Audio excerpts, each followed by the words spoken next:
So the care and feeding of your resume by Miley. And I'm sitting in this little gray box of a room, but it's kind of cool. Anyway, okay, so basically my feeling about this, who is making all that noise? Liz. Okay, I'm going to mute y'all. Yes, Yeah, just in that way, in case you like burp or something, I won't be offended by that. Okay, but anyway. Okay, so the thing for me is, hold on. There we go. Okay, so the reason I call it the care and feeding of your resume is that I kind of see the whole thing as an organic process of which the resume is only one part, essentially. The other two pieces are the cover letter and the interview, and then we've got stuff like your portfolio if you wanted to add that piece as well. But the things I'm going to be showing you are things that I hope that you can just sort of apply to your resume, not just now here at school, but throughout your career, and just sort of apply the ideas, all right? I'm also working on a kit that I'm hoping that you all, that will just sort of walk you guys through this, kind of like a self-guided kind of a situation. And we'll see, okay? But right now, this is just sort of kind of an overview. So this is really, when I say the basics, I mean the basics. So make sure your name is nice, it looks good, it's like 30 or 40 point, depending on the font, and we're going to talk about font in a little bit. Your cell phone, your email, your LinkedIn page. You are not going to put your street address on there, because no one needs to know where you live. What are they, stalkers? You don't want these people to know where you live, right? But it really is an identity theft issue. People are seeing that more and more. Also, though, I think it's really more strategic, kind of tactical, in the sense that if you're local and you want to stay local, and you know you're going to be local, then go ahead and just put maybe your city and state so they know you're local, and then that's a plus for you. But if you are planning, like say, you're here in Loma Linda, but you are willing to like go to, Switzerland, or you're willing to go to Kansas or wherever, you don't want people making that decision for you and going, oh, she's not going to want to move. It's like, well, that's none of your business, I do want to move. So it's really none of their biz, and just don't worry about it. But anyway, that's kind of that. Okay. All right, so this is really important. I had a really cute font that I had on there, a word about fonts, but it's not there. It's not showing. I'm so upset. But anyway, but like it says, some fonts are easy to read. Others are hard to read. That hard to read thing is too hard to read. It's not coming up on this. I think because it's Mac. But anyway, then there's this nice classic one, which is Calibri, by the way. And then, of course, you probably recognize the horrible Comic Sans. That is the goofy one. It was actually made to be used in comic books. Don't ever use it, even in your email. It's just the worst thing ever. Some things are just pretty, like Papyrus. That one, it's nice for wedding invitations. You don't want anything super elegant, gorgeous. You just want something that's easy on the eyes. The one, first of all, that I use this in is Gill, which is an excellent font. I really like. It's also used by the BBC, if that makes a difference to you. And let's see, who else is? I'm gonna mute some people, okay, and then we got Calibri, we got Arial, and then for the fancier ones we have Georgia and Garamond and Century, and there's some other good choices. But basically, what you really like, do you guys notice how like the first three, Gill, Calibri, and Arial, there's nothing fancy on them. There's no little goofy things. Those are actually called serifs. And like for Georgia and Garamond and Century, they've got little curly cues sort of on them. They're sort of fancier. So people often tell you that when you're trying to get a point across in a published document is to use a sans serif font, which means no little goofy cutesy things. So the first three are sans serif, and the last three have serifs, and that's like Century, Garamond. There's also Book Antiqua, I think is very pretty. The thing about point sizes is they matter. See? Okay, so this is 12 point, all right? This is 12 point. This is 8 point. Now, if you were a hiring manager, which would you rather read? Okay, ick. So you don't want these people to hate you because they're going blind. So never do that. Whoop, hold on. No, I'm going to do this. I'm so not a Mac user. You guys are probably Mac users, aren't you? I'm so not a Mac user. Okay, here's the next one. All right, so here's some of the pieces below your name and your contact information. We're going to do a summary, but we're not going to talk about that right yet because that's kind of a process. But after the summary, since you guys are recent grads, obviously, or you will be soon, all right, you'll be coming right out of school with freshly minted MPHs or whichever, you're going to lead with your education, because that's going to put the context of all your work, because often, you know, you guys have your field practicum and your different projects you're doing, so that's all going to make sense. If you tell them, oh yeah, I just graduated with a master's in public health and global health or nutrition or epi or whatever, then all of your work is going to make sense, okay? So don't try and make it seem like you've been working your whole time, because you haven't. You know, you've been in school, so you can work. All right, so let me check that one more thing. Was there anything? Yeah, no, this is an example. So yeah, I want to show you the education, the way it's formatted. This is really, I think, ideal in a lot of ways. It has the whole name of the school, the complete name. Don't do like funky, oh, Loma Linda, and, you know, whatever, I mean, don't truncate it at all. Make it official. Put your certificate or your diploma that you will be getting, and then the city and state. Now, this person did zip code. You really don't need to do zip code. That's sweet though, but you don't need to do zip code. But just like Loma Linda or, you know, Washington D.C. or wherever, and make sure that you follow it. This is going to be the thing you're going to be so sick of hearing me say, but consistency is going to be so important. It's just for people like me who are slightly OCD. We're going to notice stuff like that, but it also kind of just says how much time you're willing to spend on something which really is representing you in the world, and you want it to represent you well. So make sure that, and we're going to go over it, and I even have a checklist I made for you guys. I'm so excited. Okay, so anyway, so here I'm trying to find the thing here. Okay, so the pieces. So we're doing, who just got on there? I'm going to mute, okay. All right. Okay. So we've got the pieces there, and this is your experience. And for any of you people who've ever worked with me at all, this is my normal thing I say is be concrete. Okay. Don't be like, oh, well, I worked with a team to develop a plan to empower the citizens of Redlands or something like that. I mean, what does that even mean? You know, you want to be nice and concrete. So what was your job or your role? Sometimes your job is going to be sort of crazily specific to an organization, like maybe they have a particular way they call people that it might not translate all that well out in the real world. So you're going to want to explain what it is if it doesn't make obvious sense. If you're an evaluator, you don't have to explain what that is, but then you're going to go into some detail about what you were evaluating and how you were doing it. What were your responsibilities? And this is not stuff that you're going to cut and paste from your job description. Do not do that. And what did you accomplish?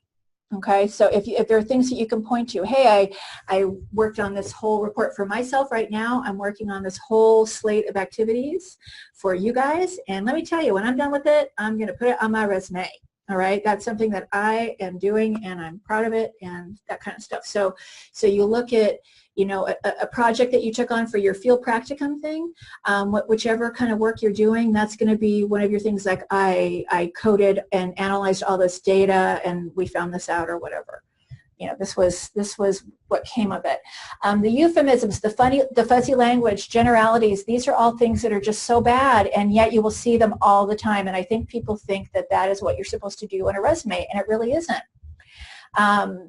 You're not facilitating something. I mean, rarely you are. Like, if you guys have ever done a focus group, those are facilitated. I've facilitated a focus group, okay? It's one of the few things in life that you really can facilitate. But in general, you're doing a lot more than facilitating, and you're doing more than just working with people. So you need to be specific, you need to be precise, because that's what's going to get you a job. All right, so here's an example, a bad example from someone who used to work for me. And I gave her endless reams of crapola about this. I said, Lottie, you worked for me, and yet you wrote this horrible thing. How could you do this? Anyway, but Lottie's one of these people who did a tremendous number of things in school. She had so much good work experience, including this Randall Lewis Health Policy Fellowship. If you all are inclined to do something like that, you might want to look into it. It gives you a lot of great experience and hands-on stuff, but I don't know, you know, it depends on what your program is, if it's going to relate to what everything else you're doing. So an example here, this is what she did, and it looks fine. Okay, it looks pretty and things. She spelled everything right. But first of all, what's the Randall Lewis Health Policy Fellowship? What? I don't know what that is. When she says she worked with the Foundation of Grand Terrace, well, what did you do, Lottie? She developed, and plan, and that was a typo of mine, to develop and plan activities. Like what activities? Interests and concerns relevant to the community. That's just drivel. Okay, so you want to tell people, like, you know, which community, who decided they're important, how did you go about this, the whole thing. And yet when we drill down, we see that she did a tremendous number of things. Okay, so here's what we did instead. Now you could probably say that this is pretty text heavy, which it is, and if we wanted to keep it to fewer bullets, because we've got 5 there, if you wanted to keep it to 3 or 4, we just need to maybe think about which one you would take off. Maybe the point in time count for the homeless, not that homelessness isn't important, but it was a relatively small piece of her work there. The rest of them, it was like a whole year that she was working on it. So you see here that she's a health policy fellow. She explains what the Randall Lewis Health Policy Fellowship is. Isn't that great? It's a 1-year paid fellowship program linking local agencies with health policy MPH students to improve the health of local communities. I think it's a little marketing-y, and it could be probably a little less, you know, fuzzy, but it's still pretty cool, and it at least tells us what it is. And it shows that she got paid, which is no small thing, okay? Also, so then her role, the overview of her job, her job while she was there, and I met the people, we ran into them one day at lunch, and they just loved her so much. They're like, oh my God, what are we going to do when she leaves? So she helped shape local public policy on health and fitness in Grand Terrace in collaboration with the Foundation of Grand Terrace, local stakeholders, and the San Bernardino Healthy Communities Initiative. That's her overall, that's kind of the overview of her job. But then we get very granular, okay? And she planned community activities. Remember how she talked about, oh, we're going to plan activities? Well, she did the Healthy Grand Terrace Weekend. She did, which was a health expo. She did a day of free fitness classes. She did a 5K walk. Now, this is also cool. The people who attended this thing were about 250 of them. And that's nice. If you can assign metrics to things, it's not always possible in public health, or depending on what your program is, but sometimes it is. And when you can stick those in there, do it. You know, it's really good. She also, I highlighted some of these things in bold. She organized town hall and stakeholder meetings. If she were here now, I'd say how many, you know what I mean? I would ask how many people maybe attended, and I would maybe find out more like what was the upshot of it, kind of thing. She also did the point in time for the homeless people living in Grand Terrace. And then she was also tasked with researching things like, you know, grants.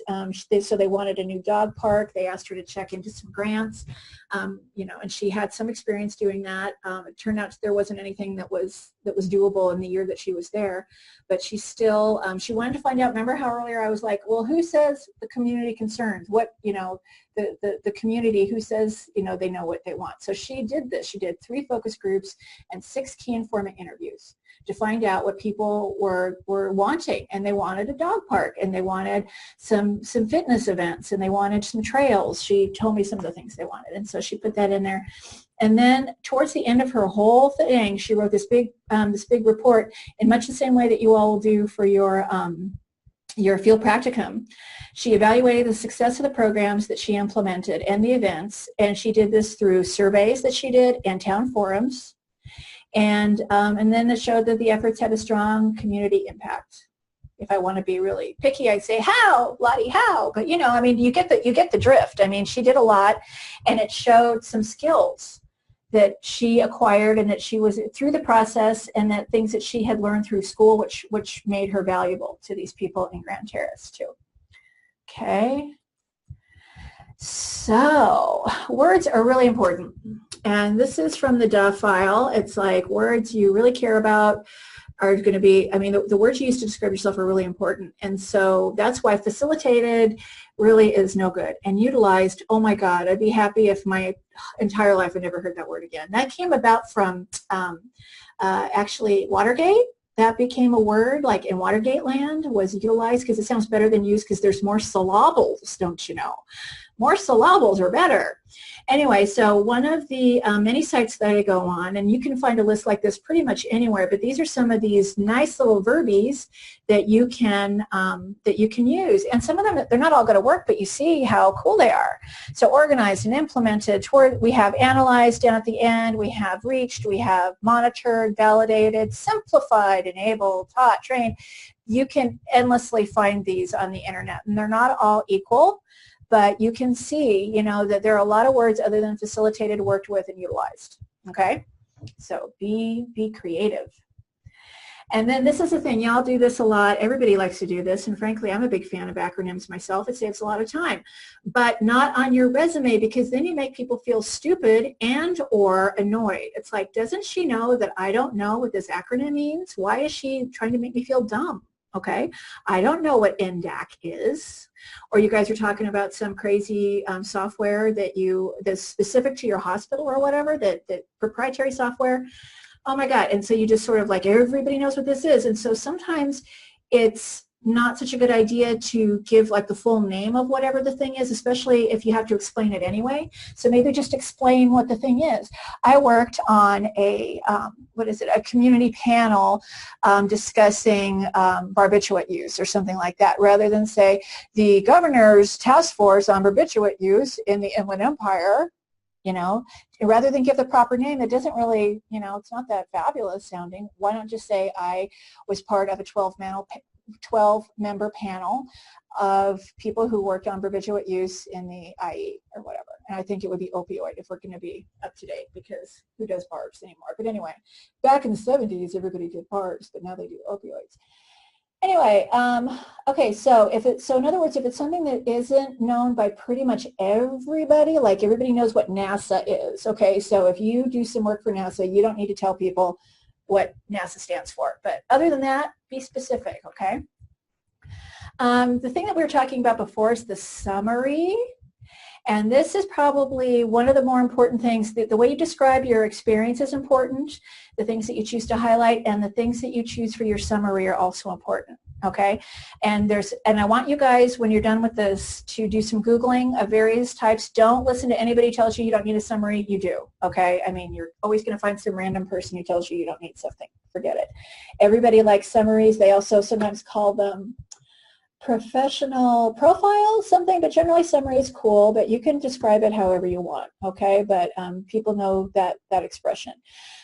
Here's a very basic one. Public health professional with experience in infectious disease education, disaster relief management, mental health, communications. Excellent writer and editor, web page developer, experience with social media.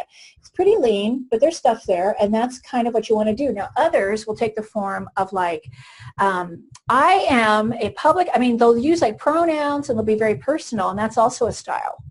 And it's not essentially better than this one or another. You just have to decide for yourself what you like, and we're going to talk about that at some point too. Down there below it, we see core competencies. If you have like hardcore software skills, or if you know how to do crazy things like EndNote or Prezi, or you know you're all about the Instagram or whatever, I don't really know that I will put that in my core competencies, but you never know. If you have languages that you're good at, definitely include those in there. There are much more. I'm going to show you some other ones, but that's kind of your basic sort of an idea. There's also a thing that people like to do, and I understand why they want to do this, and I think it's part of, because you're not just, oh, I'm about disaster relief, or I'm about infectious disease education. I'm also a human being, and so you will see people putting things in there like, I have a passion for this, and I have a passion for that. Please don't say that, because that's just lame. Don't tell everybody about your passion, but at the same time, if you want to highlight some skills or some qualities that you have that you think are good, that maybe are not quantifiable in the classic sense. The light went out. You guys can see I'm right here. I'm still here, okay. Anyway, I think if I jump up and down, it'll come back on again. Come on, stupid thing. Anyway, doesn't matter. I like the dark. But you see what I'm saying? Let's get to the next one. But you want to talk about like maybe like, hey, you know, I'm especially good with, I'm like really good with data, like my two little epi people there, okay? Like I'm super into accuracy of data, and I this and that or whatever, okay? Who is texting me? Nobody texts me. Stop it. Okay. All right, so we're going to go forward. So I want you to think of it this way. You guys can really relate to this. It's an abstract of you. And when do you guys write your abstracts? Who has written an abstract? Wave. Wave. Okay, I've even done it, okay? So you write the abstract when? After you've written the paper. Yeah. So this is when you're going to write your summary. That's why we didn't do it at the beginning, because you had to like do your journey all the way through your resume and all the things you did. So it's kind of like you're sort of trying to crystallize the essence of your resume and kind of tell her who you are without telling her things that you're passionate or you have a great color sense or stuff like that really doesn't equate too much in the real world. Okay, so anyway, so to do this, you need to, after you've written all your stuff, your experience and everything, you're going to want to kind of do, well, it's sort of like a kind of a twofer at the same time. While you're doing your experience, writing about your different jobs and things, I also want you to kind of look at what these different skills and qualities, what they represent and what they say about you. And this is where you can talk a little bit about yourself without saying things like, I'm passionate. You can say, something else. We're going to keep going. But no fluff, no passion, be concrete, be specific, and be prepared to, when you're, assuming you get a resume, you get an interview from this, if there's something in your summary and they ask you where it is, you can point to it right away. Don't put anything in there that you are not 100% proud of, sure of. You're totally cool. You got it. Okay? All right. So now this is kind of how I want you guys to look at the summary exercise. And maybe I get a little too meta about this, but I don't think so. I think it's an important thing. Sometimes, especially you all, when you're at the beginning, you might not have a lot of work experience maybe, or the quote-unquote work experience you have relates directly to your schooling, like as your field practicum or something. But sometimes you guys have like these jobby jobs that just sort of keep you in, top ramen and gas for your car and stuff. And so a friend of mine who was actually this is Dr. Spencer, girls, okay. She for a while was a hospital ward clerk while she was going to school for a little bit. And some of the stuff I made up, but some of the stuff she told me. And so I was interested in like some of the things she did. So these are some of the things that a ward clerk would do. Okay, so she kept track of the patient census, which nurses had which patients, and she was responsible for maintaining and ordering essential medical supplies, whatever. So you see under there, I'm kind of ascribing some qualities to those. Record keeping, not a small thing. Accuracy, again, not a small thing. We're looking for kind of almost like some keywords, some things that you can use to describe yourself. Responsible for maintaining and ordering essential medical supplies. So logistics, detailed, meticulous, she had to stay on top of things. This made-up person that I came up with, they came up with their own system for doing this, their own little spreadsheet that worked great and other people used after they left. So this is all, I just made it up, but I'm saying this happens. This is what people do at a job. So this is where you, some things like, if somebody wants to ask you, in the interview, well, what are some things you can say about yourself? Well, I consider myself a very detailed person. Note, everyone will say that, but you can even say, I even consider myself meticulous. Maybe I'm a little OCD about certain things, but I like to organize things. I like systems. I like things to look a certain way.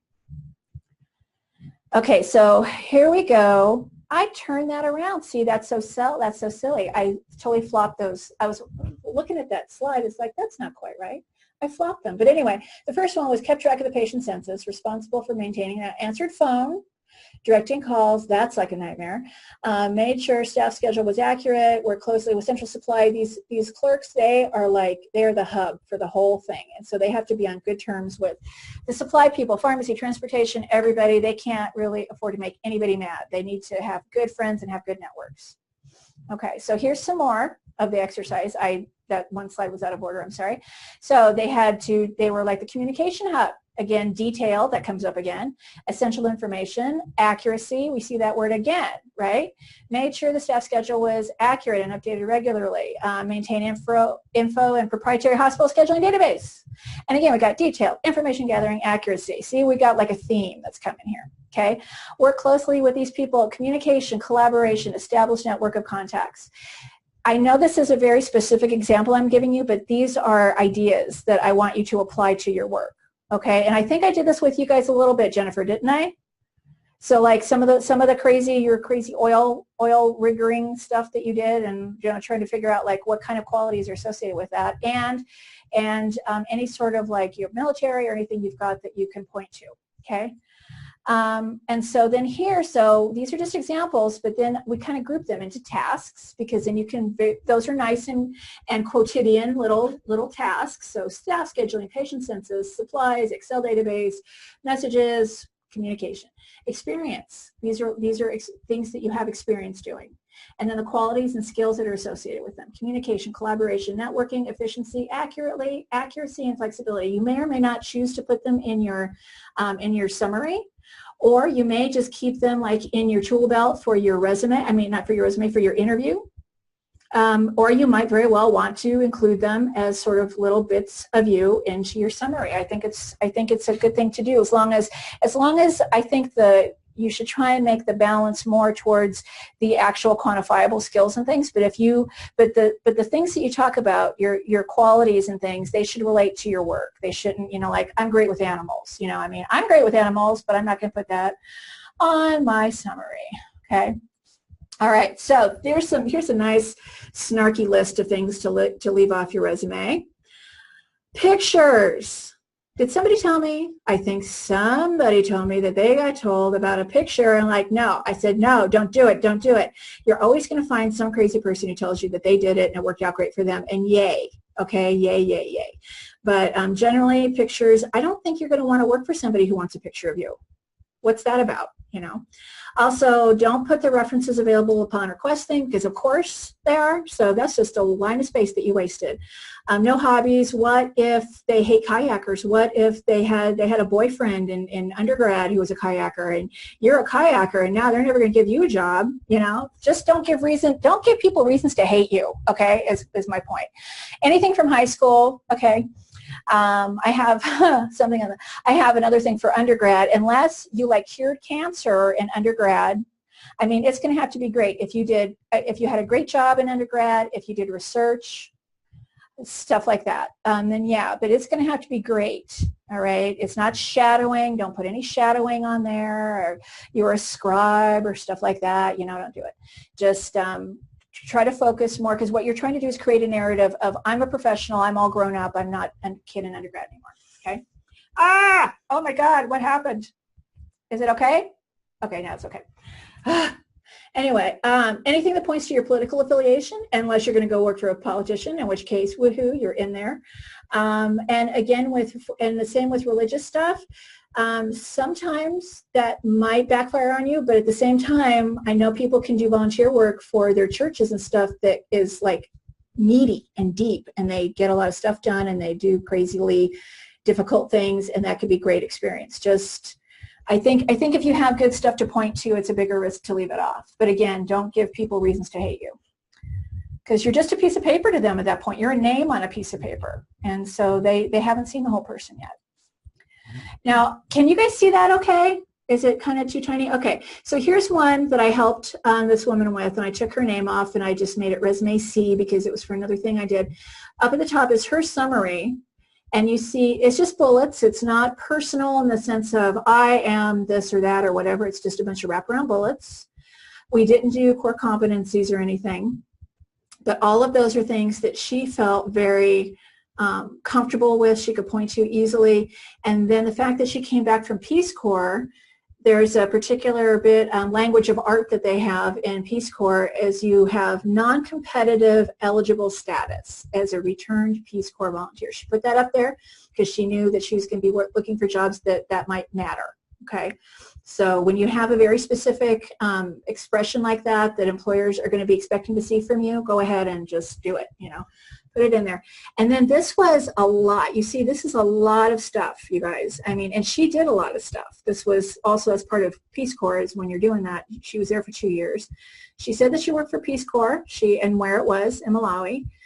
She was a community health advisor. That's an example of a job title that we don't necessarily know exactly what it means. Like, what do you do, right? So this is why you're going to want to explain it.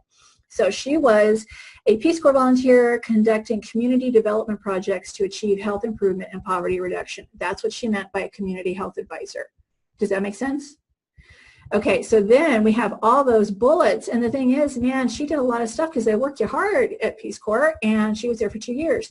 So she did, God, there's just so much stuff. I mean, I was exhausted just helping her work on this. I'm like, I don't even know how you did this and how you're still vertical. I mean, she was very, very well experienced woman. Now, you do notice, though, that I don't have her education as first here because she had just got back from Peace Corps. And so it just seemed more like that was her most recent experience. If she hadn't done Peace Corps or something like that, I probably would have led off with her education. Everybody's is a little different. Those other ones were jobs that she had. She worked at United Way. She was a health educator.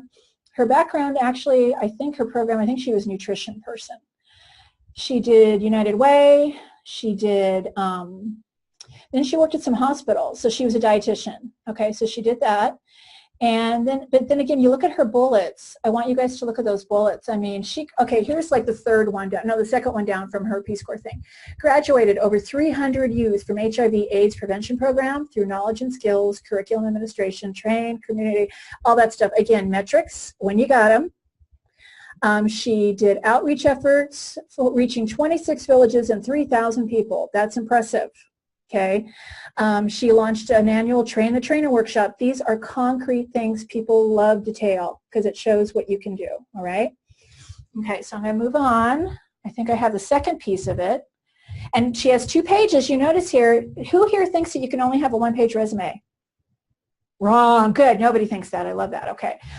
So then she had some other experience because this, seriously, now this is her stuff that she did. I think maybe she was Global Health. She must have been Global Health. So when she went to Philippines, this is her experience that she had there. So we have related experience. She had, I think for her field practicum, I think she worked for El Sol, the Promotores agency, and then she did some work for Metro Ministries, nonprofit, providing services to transient populations. So she's done a lot of work. She's really done a lot of work. It was actually, she had so much more than this, more bullets and stuff. We had to like thin it out because it was going to be like a lot. So, and then down here we have her education. Okay, and it looks really nice. And then she indented there that she's at the Peace Corps Master's International Program, which we no longer have, but we did at the time. So what do you guys think? I mean, it's a lot, but it's not, and it's not splashy, but it's a nice clean font. You notice, I think she used Calibri or something like that. There's not a lot of stuff. Now, one thing that I do point out, if I can show you, notice how all of the lines, they either go at least halfway pretty much to the, to the line. I mean, like if you run out of, I'm trying to give an example here. Well, basically, she doesn't have a line with 1 or 2 words on it. She's using up the whole line or as much of it as she can. So in other words, use your real estate well because you only got the 2 pages. Really make it work for you. Think of it as just like money, like it's a budget and you only have so much and you got to make it work for you. Here's an example of a CV for one of our doctoral students. And a CV is different in that you can have as many pages as you want, but it's also going to be stuff like your research and posters, presentations. He's worked on books and things like that. But still and all, and also, and this is something too, I didn't put we didn't do a summary for him, but some people I'm seeing on CVs now, summaries as well. And that's kind of a little thing that people are doing. So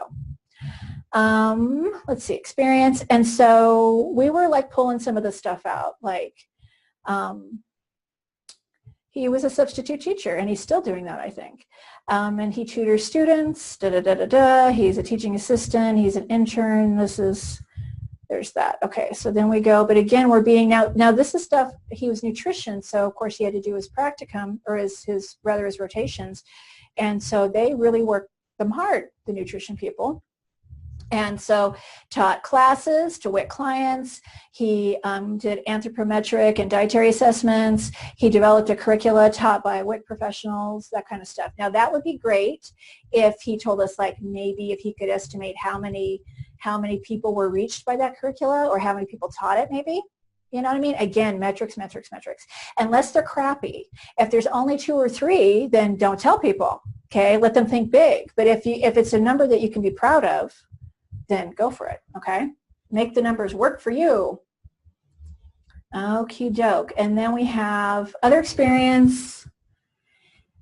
He was doing some work for Adventist Health Study, but it was part of a class. However, even though it was a class, and you epi people look up, notice this.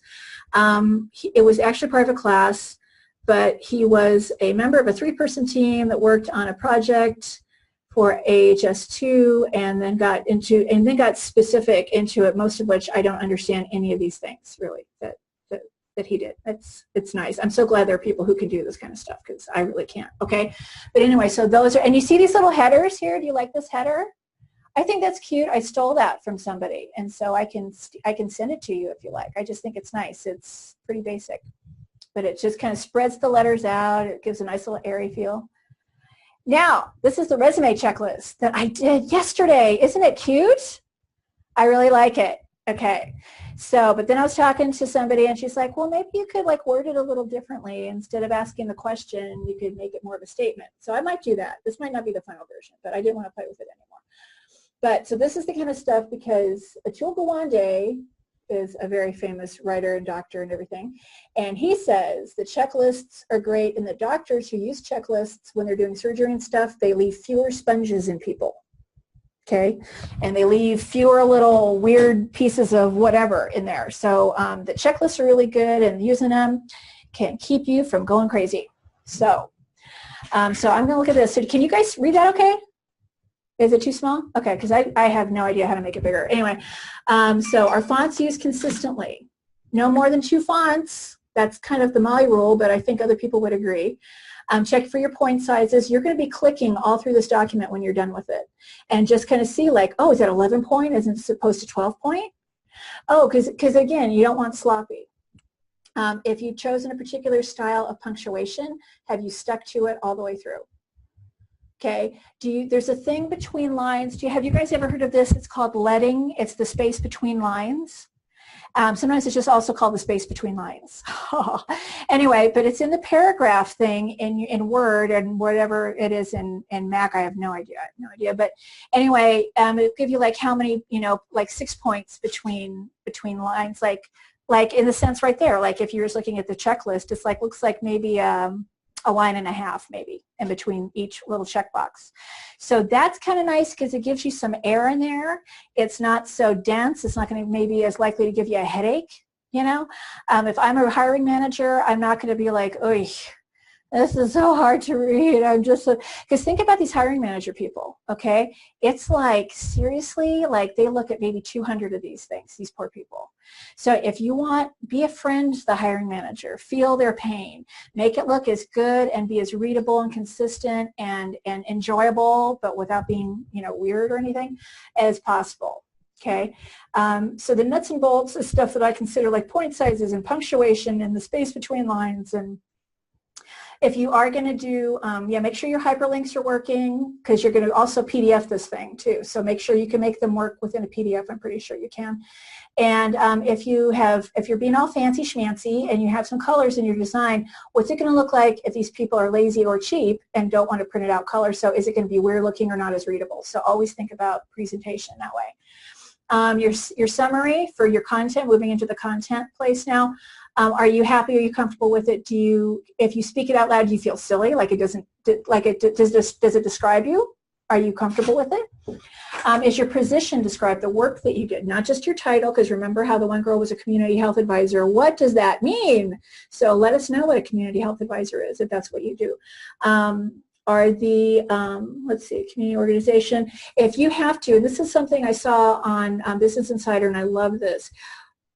When possible, and the thing is, if you do it once, you kind of have to do it consistently all the way through, but something that can be really helpful is if you work for an organization where it's not completely obvious what it is they do from the name maybe. It's not like TNT Dynamite, warehouse or whatever like that, and everybody knows, oh yeah, they sell dynamite. But I mean, if it has a slightly more opaque name, and it's not so easy to figure out what they do, have like a little tiny line in there. And you saw how we did that with Lottie's, with the Randall Lewis Fellowship, remember? It was like, it's a 1-year paid internship, da-da-da-da-da. So that's just the context. So that way, and don't use anything from like their website, any of their little marketing speak. Just make it super objective. The facts, just the facts. It's a nonprofit. They do this, yada, yada. They're not working for solutions to change the world or anything like that you'll find on their website, because it's always, they always have weird stuff like that. But just make it very nice and brief. Good. Okay. Let's see. So you guys are I'm going to give you guys this checklist, but this is a JPEG, but I'll give you guys a checklist that we'll have. You can read for yourself, and then there's a second page. There's do's and don'ts. Do include your phone number, a professional sounding email address. I tell you not to use your school one, because if you guys kind of forget to use your school one, if it gets too full and you forget to use it or whatever, then they're just going to like go, and you're not going to have it anymore. So you might as well get used to, keep it, sure, but if you want something that everyone's always going to have, get you a Gmail or a Yahoo, not a Yahoo, please don't do that, but get like a Gmail or something that will, take, decent size attachments and that kind of stuff. Have someone who you deeply trust proofread your document, preferably someone who's never seen it before, so that they're not used to seeing any mistakes that are there, so it's new to them. Convert your document to PDF, making sure, if possible, I think you can do this in PDF, you can make the hyperlinks live, and so that way they can click right on your LinkedIn page, which is going to be great, right? Because that's another workshop we're going to do is on LinkedIn, because I had to learn about that, as lame as that was. But it isn't lame, actually. It's kind of weird. I have more of a respect for LinkedIn now. This is something that I really think you should do, and the people who I learned this from a student once. I know a student who did this, and she kept a spreadsheet of all the jobs that she applied to. You EPI people are totally going to dig on that, right? It's a spreadsheet. It's Excel. You could do a pivot table if you want. It'll be awesome. So anyway, kind of put stuff in there like, like the organization, the date you applied. If there's any notes, you can put them like in a notes field, like, hey, they're looking to fill this job in whatever. If you have contact information for people, like the hiring manager's name and phone number, you got it through some nefarious means. And if you can do that, I really encourage you to do that. There are ways of doing that. So it doesn't always work, but you can try. Anyway, so anything like that, and just keep track of it. Now, to keep track of what you're telling people that you've done and what you've sent to everyone, okay, save a copy of each resume or CV that you send out, save it as. So say you applied to LA County, like I was telling you about earlier, Jennifer. So LA County, and you applied in February 2018. Okay, so that way you can look at it and know precisely what you told LA County you knew that you could do at that time. What if it's changed since then? What if you need to update it or whatever? Or what if you just didn't tell the truth or something terrible like that? Not just kidding, but you know what I'm saying. Essentially, if there's something that was true in February that is maybe even more true now that you could add to, then you'll be like, oh, by the way, I now can do this. Okay, so and it's also gonna, I don't know, I'm a little OCD about files and things, and so it just gives me like this feeling of whatever, I don't know. But and as you start applying for a lot of jobs, you will then have this feeling of accomplishment. Look at all these jobs I'm applying for. I'm really working hard. It's cool. Don't. This is a thing. Don't embed your name, your contact info into a header at the top. This is because sometimes these portals that you're downloading or uploading or whatever loading your document to it'll kind of throw them for a loop. And so they won't be searching for things. They won't know what to read. It's not going to show up on their little computer eyeballs. And so don't make them unhappy. So just make sure nothing's embedded into a header for you. Okay. No GPA. You ain't a student anymore unless you are applying to medical school or some sort of competitive fellowship that does ask for a GPA, and generally leave it off because you're not a student anymore and you're moving into the work world now. Okay. Anything from undergrad, unless you cured cancer, and I doubt you did. Okay. But if it is something that's cool, then claim it. But it's got to be pretty cool. All right. Again, no hobbies. No photos, no references available. Some of this is separate from my presentation. This is the checklist I'll be giving to everybody. And then again, your street address, like we talked about. So this is stuff that you can, I literally mean for you to use this before you send the thing out. So check each thing, and then, and then you will know that pretty much everything looks good. I mean, there's more to this than you know, than we can talk about here, but of course there's always more information that I can give you too. Now this is an idea. This is something that I tell everybody, and this is an important thing for you all to take on board. This document is yours. So you're going to listen to me, you're going to go on the internet, you're going to talk to people, and everyone's going to give you advice. Of course, I'm the only one who's going to give you true, accurate, good advice that you can take to the bank. But you will also hear some other good things. And all of it, though, and this is my good example I had. There's this one student who listened to me about this, about her resume, about a particular formatting thing, and 2 other faculty people, and both of whom were awesome at this. They just saw it a little differently than I saw it. They each saw it differently from each other and me. So this student who's so nice, and she's in medical school now, but at the time she was looking for a regular job, I think, for a while. And she was just frantic because she's really sweet and she wanted to show respect to all of us, and she didn't know which one to pick. Like, well, Dr. So-and-so says to do it like this, and Dr. So-and-so says to do it like that, but you say to do it like this. And I was like, honey, what do you want to do? What do you like best? Because these are all good ideas. These are not terrible ideas, none of them. It's just a matter of style. What do you think? Oh, well, I kind of like that one. Then that's the one you're doing. Okay, and some of this is like empowerment, and yeah, you know, and all that stuff. I'm a professional, but it's also, and this is maybe a little bit of a negative in the sense of there's no one to blame either. Okay, you can't say I did what this website said and I still have a job or whatever. It doesn't work like that. If this is your document and you have to live and die by it and you have to take care of it and it represents you, you're sending it out to the world, and so it should reflect you. That said, don't put crazy stuff in there just because you feel like that would be a good thing to do necessarily, okay? But if it's something that you feel strongly about and you've researched it and it feels like a good practice to you and other people, you know, run it by them or whatever, I mean, if somebody really wanted to put their photo on there, I think, you know, put your photo on there. I think it's a mistake, but it's your document and you really should own all your choices. Does that make sense? Because, I mean, really, we tell you guys things to do all the time, and, you know, it's what we're here for and that kind of stuff, but at some point you all have to just start taking hold of this stuff and deciding for yourself what you want. Okay, there's that, and then there's no magic key. Okay, no resume is a magical key that goes into a lock that opens the portal of the fabulous job that you always wanted. Okay, resume is merely one piece. Granted, an important piece, but it's only one piece. There are so many variables, so many things that you cannot control, okay? So, I mean, you might very well, and I'm sure you will at some point in your career, apply for a job for which an internal candidate has already been chosen. But HR is telling whoever that they still have to apply, you know, they have to put out a thing and take it, waste everybody's time, and even though they know who they want, okay? That's going to happen to you at some point in your life. There might be somebody who gets hired because he's somebody's brother-in-law. That happens every day too, okay?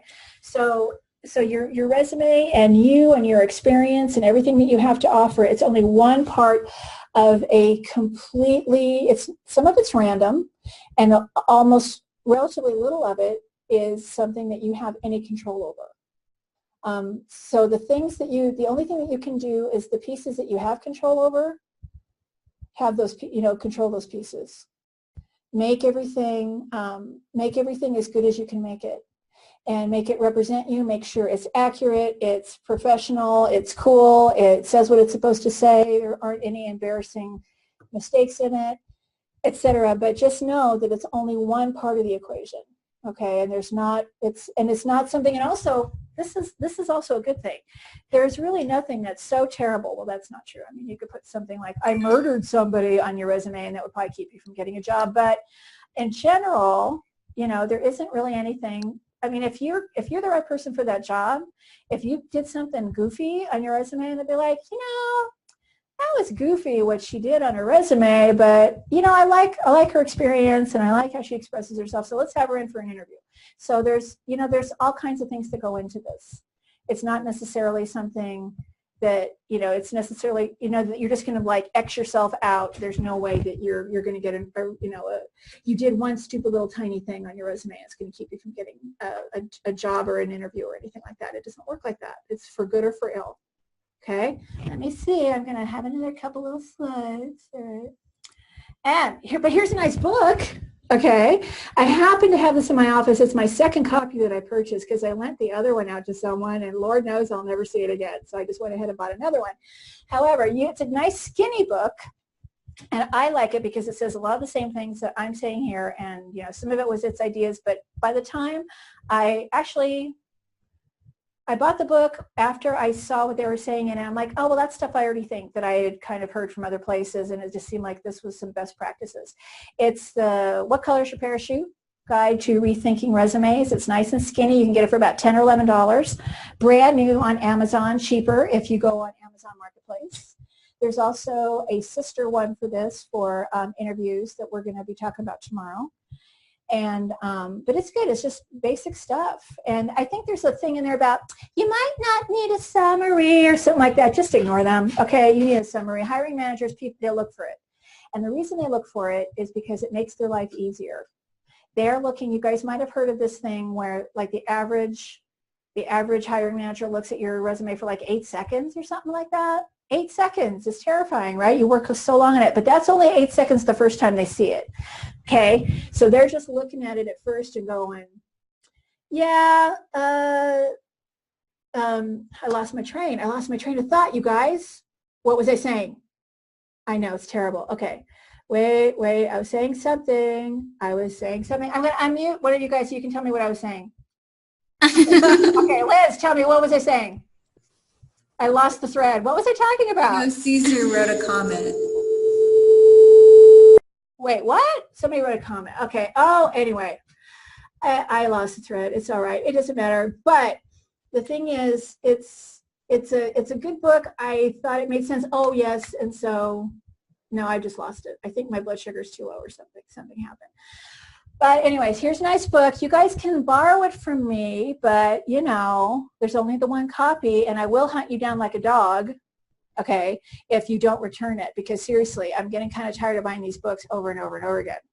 It's kind of hurting my feelings a little bit, okay. But then here we have the end. Now, there's my logo. Isn't that cool that I have a logo? All right. But this is just the end of the presentation. Of course, there's lots more info that we can talk about. And guess what?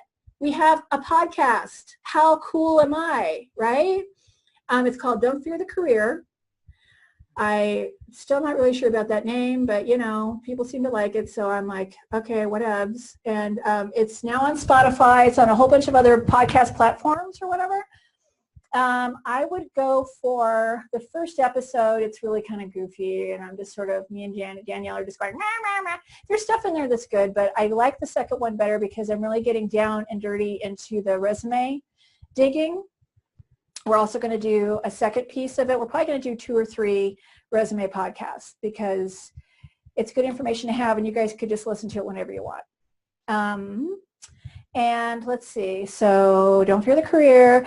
And you guys can also, if you still are eligible to come see me, including people who I've graduated, alumni and stuff, they can come by if they're in the area, or they can call me, or we can email, or we can FaceTime, or I don't know, whatever. But as long as, you know, I'm here, you guys have access to this information. But this is also just a starting point. You can look around and see that, I mean, this stuff, most of it I didn't make up. Most of it is stuff that I started reading when I realized I needed to start offering the service to you guys because you were losing your minds, you know. People are going, oh my God, I don't know how to do this. I'm like, oh my God, me neither. I hate this. Seriously, I used to almost barf. Like every time I was working on my resume, I got so tense. And so now I know why people get tense when they come see me. They're just like, oh my God, they're like this bundle of nerves. I totally get it.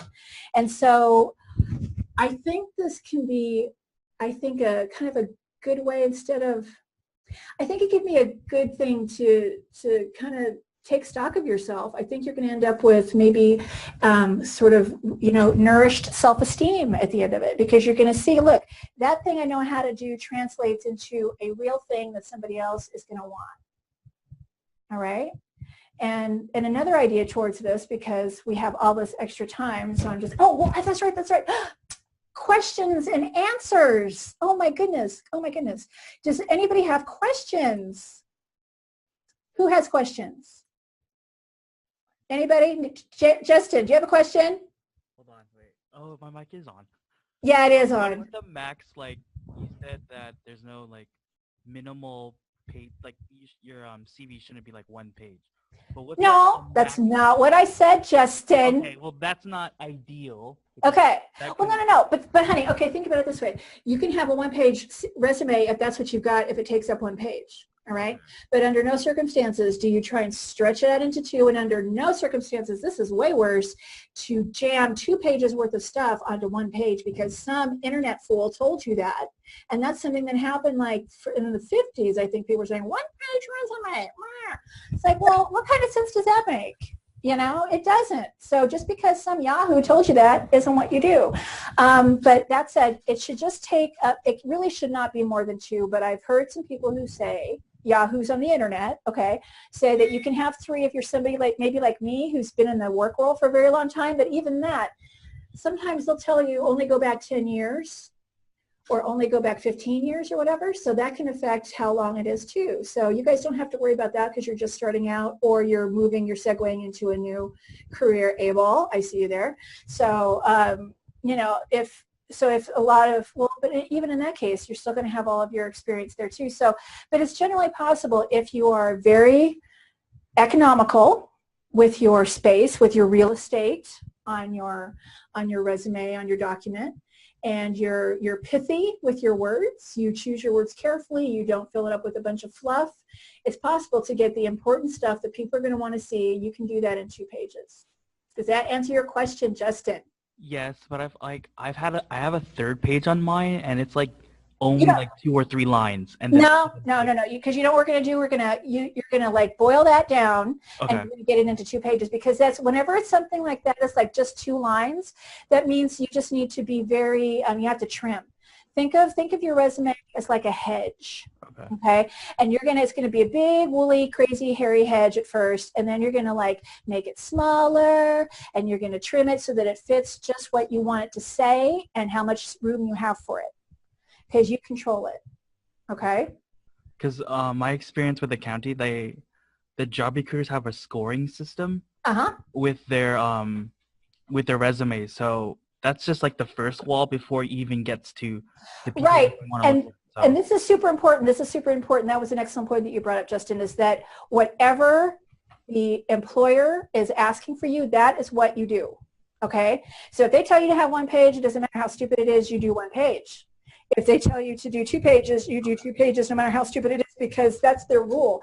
That's another reason why, it's another reason why it's helpful to save out a copy of what you sent to the county or what you sent to Kaiser or whoever, and that way you can see precisely I met their criteria, or this is their particular criteria. It's like a record of it. So if they're telling you you have to get everything into 1 page, that does not mean that you put it into 8-point with like a 1/4 inch margin, and make people go blind. That's not what you're going to do. And I've literally seen people do that. Oh, but they said I have to have it into 1 page, and they had it like an 8-point type, and almost no margins. What kind of sense does that make? So when people's kind of arbitrary rules start becoming more important than the sense that you want them to make, then you have to think about that too. But in general, people anymore don't tell you just straight up what. But Justin, anything else, like, do your HR people there, do they tell you, is it like certain keywords they're looking for? I think it's almost like the questions they have a certain scoring criteria. Okay. So it's usually like the first 90, if you have a 92% and above, they'll accept those first and go through the first round. Now, is that based on your resume score? Yeah, it's an actual physical resume score. So it's almost like a rubric, like in school. Yeah, essentially. Yeah. And so, but of course, this is like under lock and key, or they'll, you know. You have like no idea what the rubric is. Okay, well, you know what? And again, this is one of the many things in life that we cannot control. So the only thing you can control is that this thing is going to look as good as you can possibly make it look. Okay. And if you were meant to work at the county, Justin, I know you believe in a merciful God, so that will happen for you, right? Mm-hmm. And if not, then your path will go someplace else. And that's what you have to kind of trust. But also there's just, and the county, I know this, I've worked for the county too, and it's, I work for County of Riverside, and it can be a long and torturous process to get hired there. It's like the bureaucracy to end all bureaucracies. It makes Loma Linda look like, you know, nothing. And so you have to be patient, and, you know, but ultimately I think if they really want you, they find a way to get you in there. That's what I've always heard too. Are you working with Sue Abito? I haven't talked to her in a while, but I'm still working with the people in DBH. Oh, good. Okay. You know, Lesford Duncan, the man himself, is going to be on the alumni one on Thursday. So he's going to be calling in and answering all you guys' questions about the work world. I'll just straight up ask him, can you hire me? Exactly. You don't do that because that's totally spooky. You know, you can't do that in the county. You know it. It's like, no, really, you're not supposed to. There's like lists and stuff. So be careful. Don't put him in a bad position, because then it might keep you from doing it. Anyway, anybody else have questions? Can you hear me? I have a quick question. Yes. Oh, great. So my question, I'm Rasika. My question is, hey, Justin, by the way.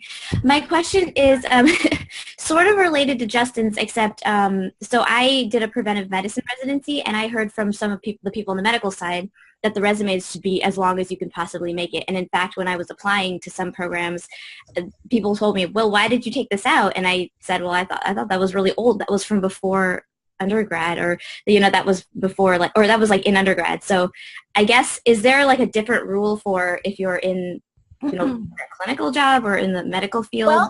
Well, what was the item though? I mean, what was it? Was it an important thing? Did you feel like I didn't think it was important, because it was kind of mostly a shadowing experience in India before I went to medical school. So I thought it wasn't important, but then the person I was talking to thought it was hugely important. But I think he was very into global work, anything global. Well, see, that's the other thing that's important. Yeah. I'm sorry, what was your name again? Oh, Rasika? Rasika, sorry, Rasika. Okay, so this is the thing. Everybody, there's this rather crude expression that I'm not going to say right now. Think of it this way. Everybody has noses. The world, you know, everybody has noses, and everybody has opinions. So it's like we all have our own opinions. We all have our own filters, and we all have our things that we think are important. And so you kind of have to balance it, kind of like what I was talking about before. Like if you really feel strongly that you want a photo of yourself or your kitten or something on your resume, well, by God, you do that, because that's you and you live that reality. But at the same time, if something doesn't seem like it really is adding that much, then I think ultimately you have to be, I want you guys to learn to trust your own judgment a little bit, because there was something that made you leave that off, right? Yeah, I just felt like it was old, and it was mostly shadowing. It wasn't showing my work or ability to do anything. Right. And since then you had been to medical school. Had you been to medical school in India? No, over here. Over here. So you've been to medical school. So why does a shadowing experience, how is that supposed to like somehow outweigh going to medical school? I don't see it. Yeah.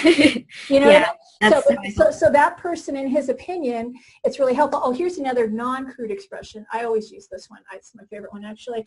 It's like, your opinion and $3.50 will get you a latte at Starbucks. You get it? So in other words, everybody has their own opinion, and it just depends on how much of a real trusted advisor that person is, and also if it makes sense to you on any level. I think it's silly. I mean, shadowing, if that's all you got, then yeah, use it.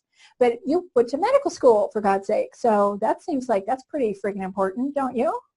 Yeah, that was my line of thinking, and I guess it's sort of like maybe you're not going to please everybody with what your ultimate... That is it! And that's why I say it's yours. It's not his. It's not mine. And that's why sometimes students will disagree with me. And I'll be like, well, what do you want to do? Do you like this version or this version? And they'll go, I like that one, Molly. I know you like that one. And I'm like, I know, but guess whose resume this is not? Mine. It's yours. And that's what I mean by it's yours. I mean, I really want you guys to own it and feel comfortable with it. And if there's something but like what you did, you asked the question. And so you're trying to get some validation of something that didn't quite make sense to you at the time when you heard it. That doesn't really make sense, so let me ask Molly this thing. Okay, cool, so I'm here to validate. But ultimately, I think your own gut told you this is not a thing for me. This does not outweigh all my years of education and all my clinical work and that kind of stuff.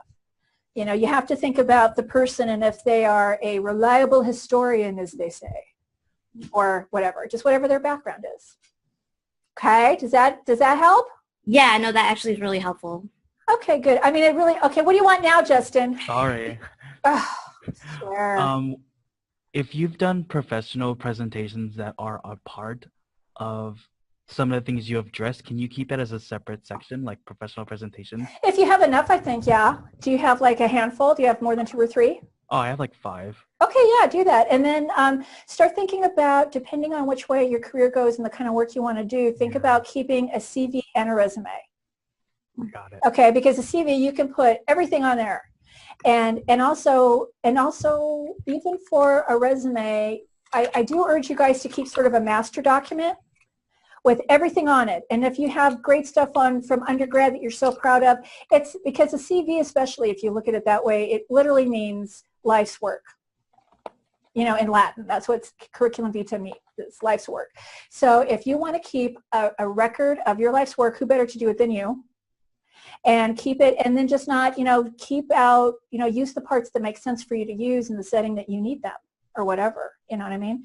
But so keep the CV, because you don't know, you might end up in academia one day.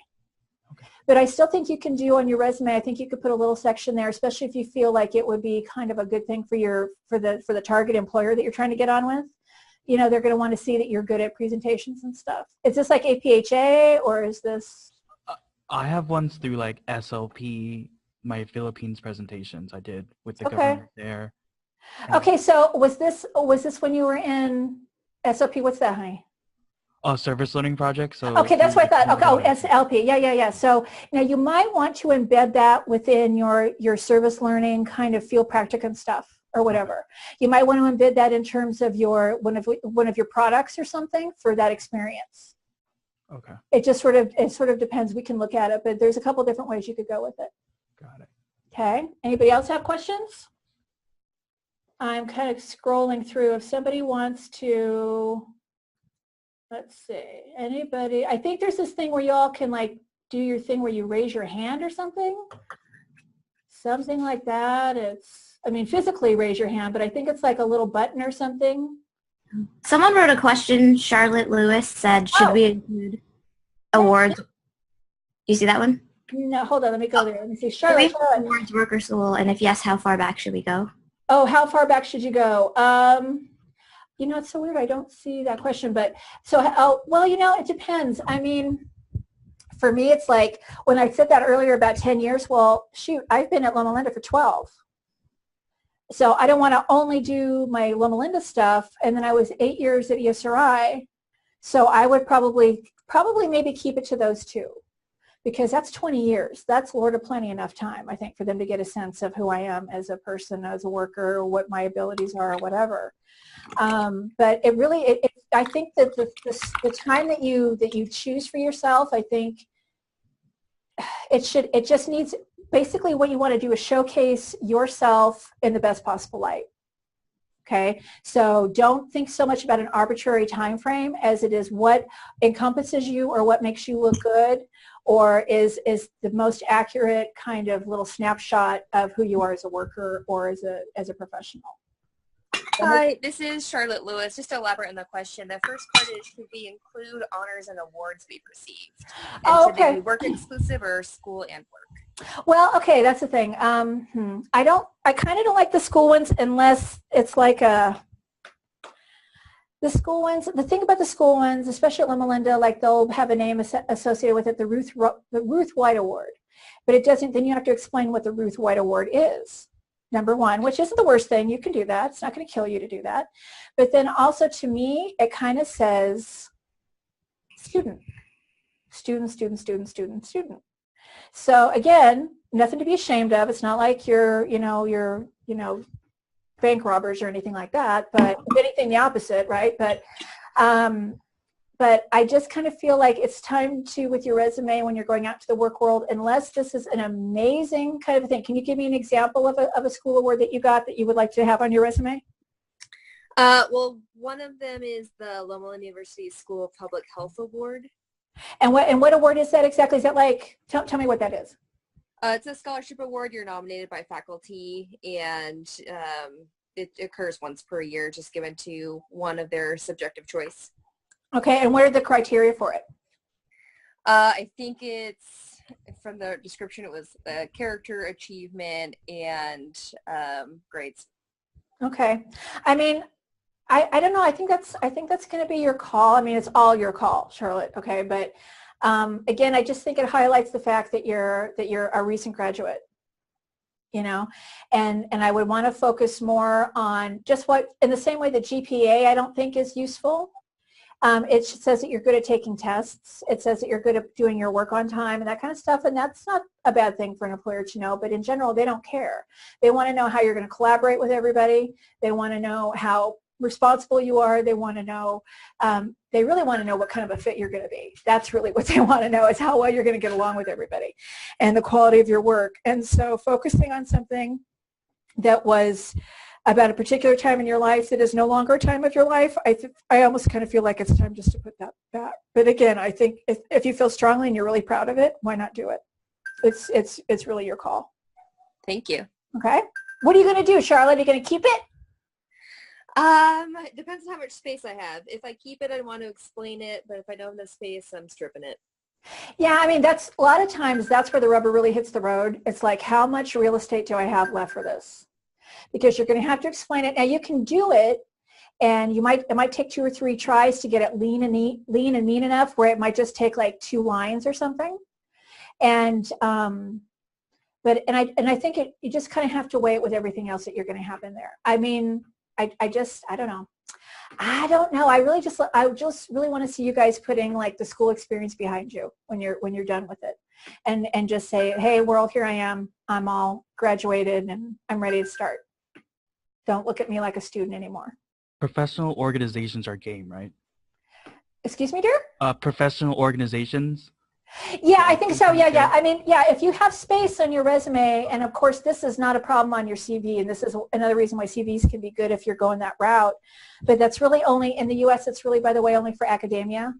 Okay. In you know, other parts of the world, everybody does CVs, but in the US, it's really just for academia. But yeah, if you belong to some organizations, like some professional organizations and stuff, and you've gotten awards from them, or you're just a member, if you have the space to spare, why not? And it kind of shows that you're engaged with your profession and you care about it. And sometimes those organizations are doing things like giving back to students and doing things, you know, we're doing work in the community, and that also reflects well on you too. So if you have the space to do, why not? Anybody else? Should I unmute everybody and see what happens? So scary. Unmute. Okay, unmute. I think everybody's unmuted now. Unmute audio. Yeah, scary. So do we really not have any more questions? Justin, come on, unmute yourself.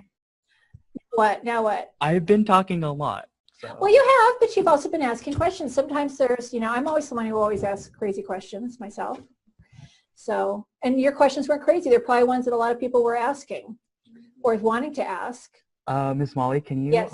Is the PowerPoint presentation, will it be available? Yes, I think I'm going to put it on.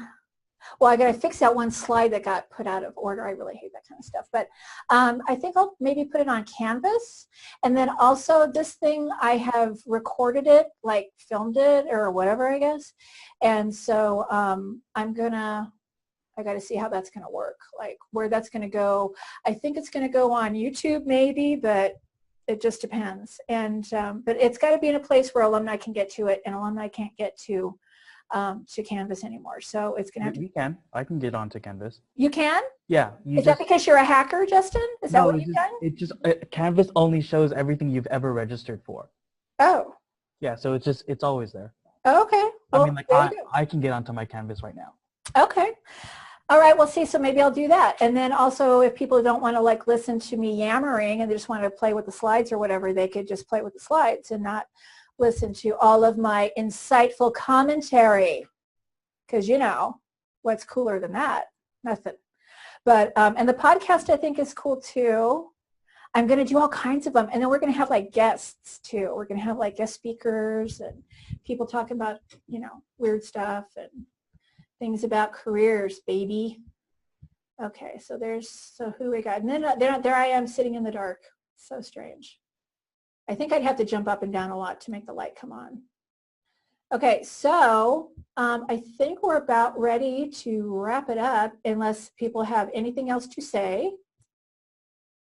Unless you just want to tell me how fabulous it was. Because it was fabulous. Thank you, Miss Molly. I mean, okay, so, but are there, like, what were you going to say, Rashika? What were you going to say? Oh, wait, you're muted. Hold on. Oh, no, I wasn't going to say anything. I really, really like this a lot. It's very informative and useful for me.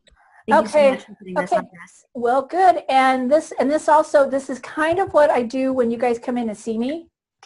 So, and it's more in depth than this. I wrote tons more, but it's kind of like the high points of it. But at some point, I'll see if I can get you guys out all of the, well, I don't know.